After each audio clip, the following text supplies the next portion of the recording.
स्वामी प्रसाद मौर्य के इस्तीफे के बाद समाजवादी पार्टी दो खेमों में बढ़ती नजर आ रही है।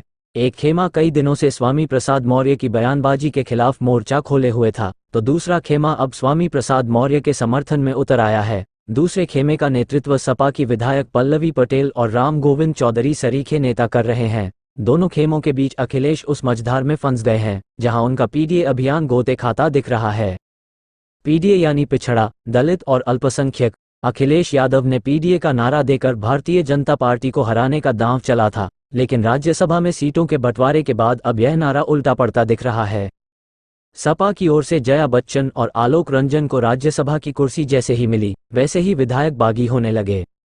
सबसे पहले पल्लवी पटेल ने राज्यसभा चुनाव में हिस्सा न लेने का ऐलान किया। सपा नेता मौर्य करीबी नेता ने सपा प्रमुख को चिट्ठी लिखकर स्वामी प्रसाद मौर्य के समर्थन में आवाज बुलंद की है और बीजेपी लोकसभा चुनाव के पहले समाजवादी पार्टी में बागी सुर लगातार उठ रहे हैं। बुधवार को जहां स्वामी प्रसाद मौर्य ने महासचिव पद से इस्तीफा दिया, तो वहीं राज्यसभा प्रत्याशियों के मुद्दे पर पल्लवी पटेल ने भी आंखें दिखाईं।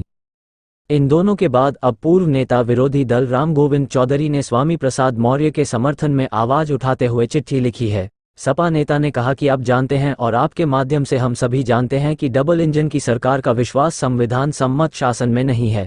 ये सरकार पिछड़े, अति पिछड़े, दलित, अल्पसंख्यक और सवर्ण समाज के गरीबों का हक छीनकर अपने कुछ उद्यमी मित्रों और उनके हित को ही देश हित मानने वाले सामंती सोच के लोगों को लताड़ देती जा रही है।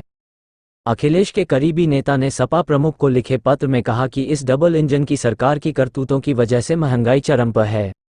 बेरोजगारी सुरसा की तरह मुंह बाए खड़ी है। युवा रोजगार की तलाश में युद्ध के आगोश में जी रहे इस्राएल में भी जाने को तैयार हैं। अभाव से परेशान लोग आए दिन आत्महत्या कर रहे हैं और डबल इंजन की यह सरकार इसी को रामराज बता रही है।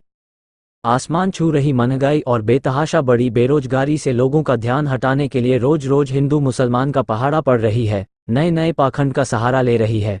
आपके नेतृत्व में समाजवादी पार्टी का हर कार्यकर्ता और नेता सांप्रदायिकता और पाखंड के इस जहर का असर कम करने के लिए संघर्ष कर रहा है। पार्टी के राष्ट्रीय महासचिव स्वामी प्रसाद मौर्य भी भाजपा और राष्ट्रीय स्वयं सेवक संघ के इस जहर का मजबूती से प्रतिवाद कर रहे हैं, इसलिए वह भाजपा और संघ के निशाने पर है। चौधरी ने लिखा कि स्वामी प्रसाद मौर्य पिछड़े समाज से आते हैं।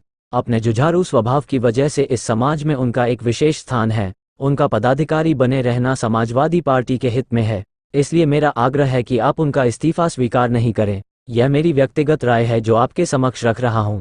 इस संबंध में जो आपका निर्णय होगा, उसे मैं अपनी राय मानकर इस पत्र को भूल जाऊंगा।